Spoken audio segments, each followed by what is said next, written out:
And we're going to keep it moving, keep it flowing just a little bit. I just want to cut this little bit of time to talk a little bit more about this book, because at some point we're going to have Luke, bless the SoFlo Studios at some point. We'll work it out.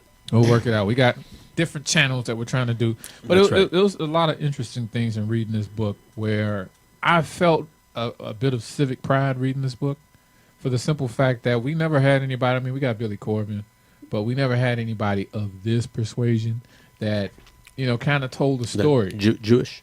Yeah, Jewish. Circumcised. All that. Oh, right. Pause. But we haven't had anybody to really describe what the situation was or is in South Florida, or Dade County specifically.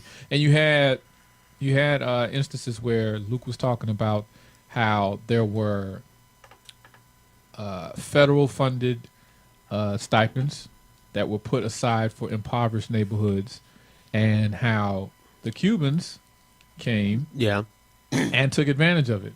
I didn't look at it as a slight, because, as Luke pointed out, he has a lot of Cuban friends.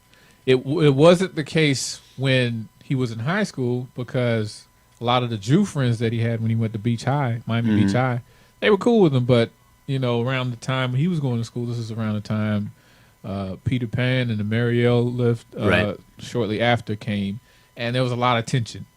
But he saw that they all band together to take advantage of those state funds and things of that nature. You being Cuban, how would you view it? Because you saw some property was being seized. Most of the people that owned property were white. Mm-hmm. So that was the first wave, or the first several waves that came over here were people that had all their stuff taken away and their property and everything like that. But they had every intention of getting it all back. Right. And what they did is, when they got, this is my joke, when they got to America, they walked up to the first good old boy they saw and said, how does it work here in America? And the good old boy said, well, you bribe politicians and they do what you want. And the Cuban guy said, oh, well, that's how convenient, because we understand that system perfectly. That's the one that we just came from that got taken away from us, and so they immediately set out to do that.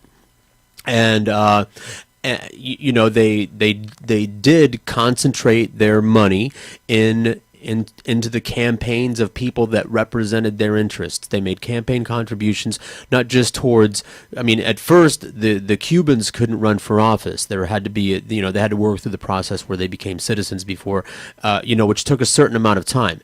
So initially, they put the money into the campaigns of American politicians that would basically, And here it was, a lot of people were sympathetic. It was the Cold War, so anybody like, the rules were different if you were from a communist country, and Castro turned Cuba communist. And so the same kind of hysteria that was going on with the Russians. Russians, the rule was, if you were a Russian and you defected, which means if you just got here, you were good to stay. And so the Cubans, one of the first things that they did was make sure that rule applied to them as well, because they were defecting from a communist country. And all of a sudden, Cuba became, and there wasn't a problem with, let's call it, Cuban immigration before that. And by problem, I mean from the perspective of the Americans, because obviously, if you're going to America, you don't consider yourself a problem. If you're coming to America from another country, you don't consider yourself a problem. The Americans on the shore, unless you're coming with sacks of money, which is not usually the case, right, the Americans consider that a problem. All these, whether it's Mexicans or Cubans, they don't care. They don't make the distinction. I like to say, I'm not a Mexican, I'm a Cuban, I'm a much greater caliber. But the gringos don't give a fuck. Right. They, spick to them. They're not gonna sit there and split hairs and bring out the Hispanic color chart. To them, it's, if you got a Z on the end of you're a greasy beaner. You got a Z on the end of your name, you're a greasy beaner.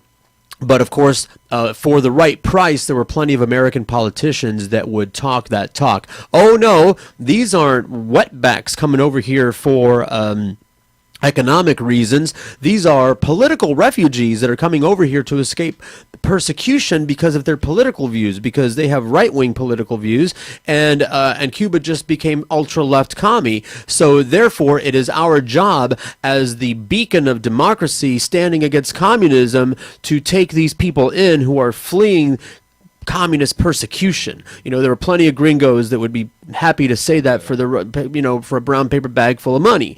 And that's how it was done. And then as soon as people, made their way through the system and became citizens, then you had all these Cuban politicians that, of course, that was their agenda number one. And I will say this, unfair, absolutely. But but like you mentioned, the Cubans that came, wave number one greased the wheels to allow wave number two that added their voice and their money to allow wave number three, and so on and so forth. When the Cubans came, priority number one was get it together, get your job. And by the way, the Cubans that came before, like what we did for our family, is they were hooked up. Yeah. When a Cuban got here, in my family, they already had an apartment or a house, a car, and in some cases a job all lined up. They were ready to walk right in to that lifestyle. Wet foot, dry foot?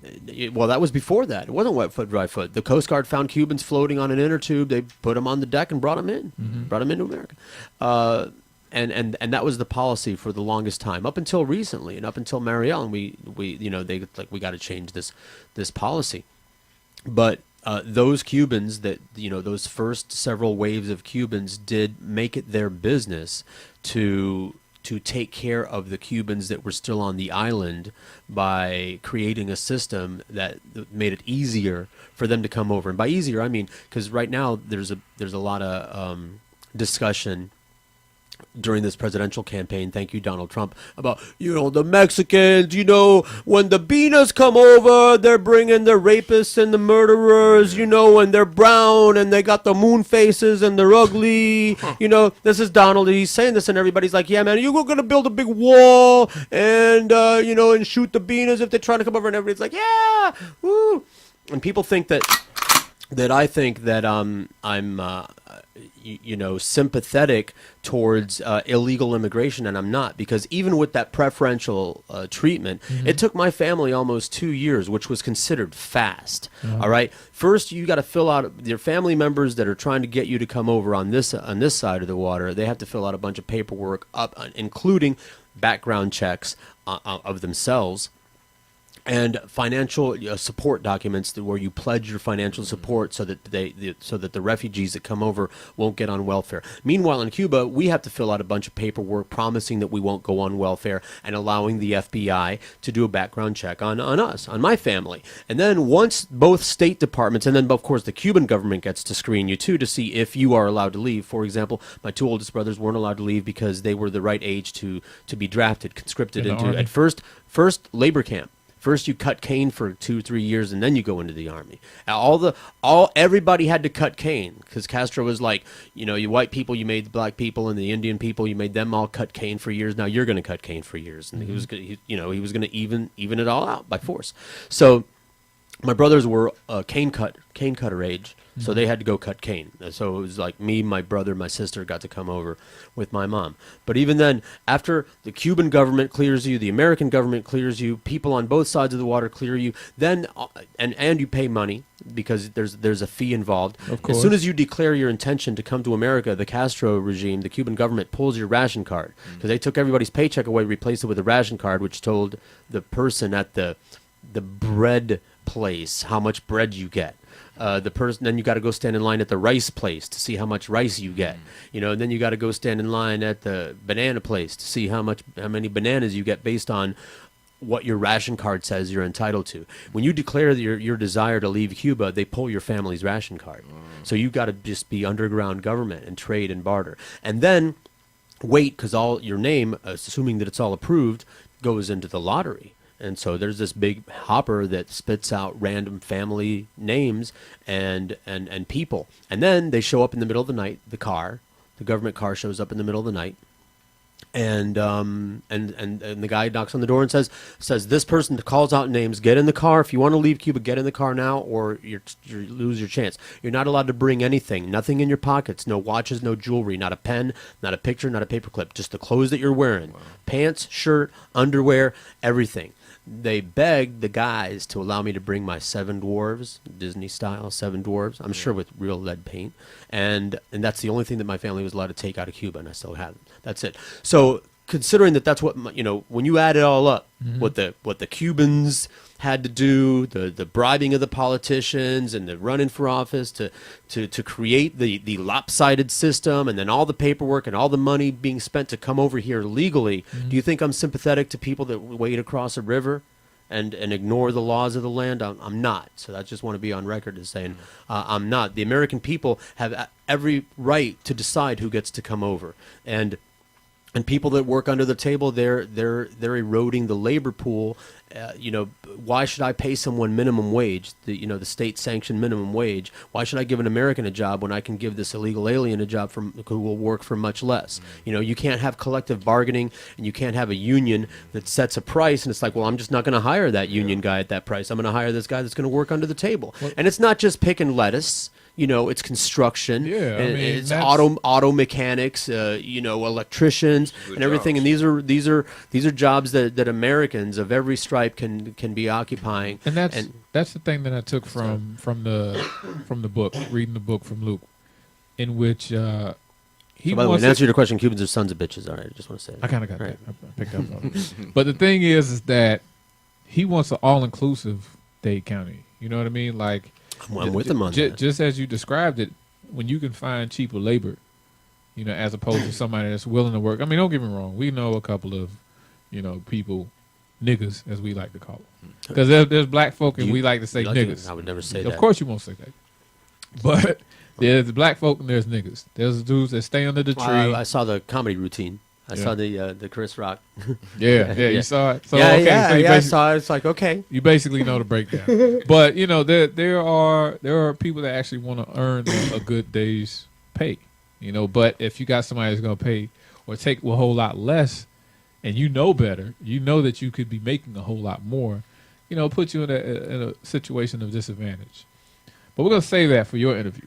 We're going to keep this music hour going with DJ Chris. I don't know how you're going to segue out of. You got some pit bull? Immigrants. Some pit bull, I got you. We could do a little something. Pit bull. He's like 5'2" or something. I don't know. Yeah, he looks a little guy. He looks every bit of His real name is Armando. Armando Pérez. I got a brother named Armando.